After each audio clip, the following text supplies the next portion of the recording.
Buongiorno, allora presentiamo questo paziente di 40 anni. Può dirmi, specificando la situazione iniziale, com'era la sua situazione?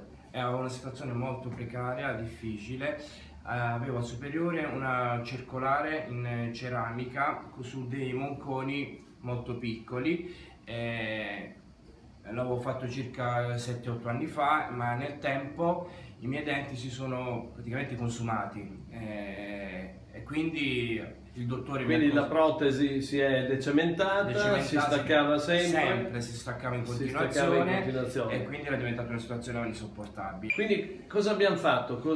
Lei mi ha consigliato delle estrazioni e di fare degli impianti. L'intervento è durato circa un'ora, abbiamo messo sopra 9 impianti, Sì. sotto uno. Due Nella stessa nella stessa radice.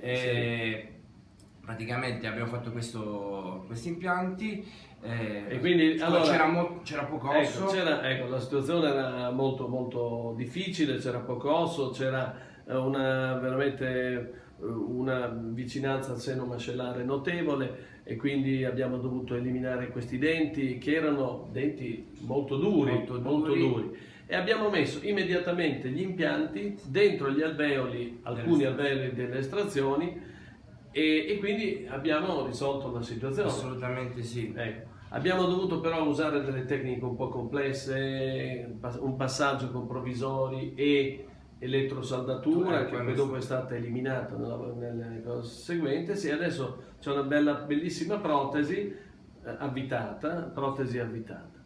Bene, dimmi un pochino, dica un pochino le sue considerazioni, cosa ne pensa. Allora, intanto l'avessi fatto prima avrei evitato molti problemi. Comunque, sono veramente contento sia del tipo di intervento che è stato veloce, non ho dovuto fare neanche io personalmente l'anestesia totale.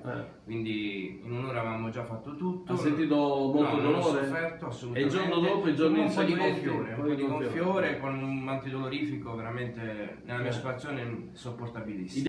Adesso sono un mese che ho il definitivo in bocca, la situazione è veramente come se fossero miei, come se li avessi sempre avuti.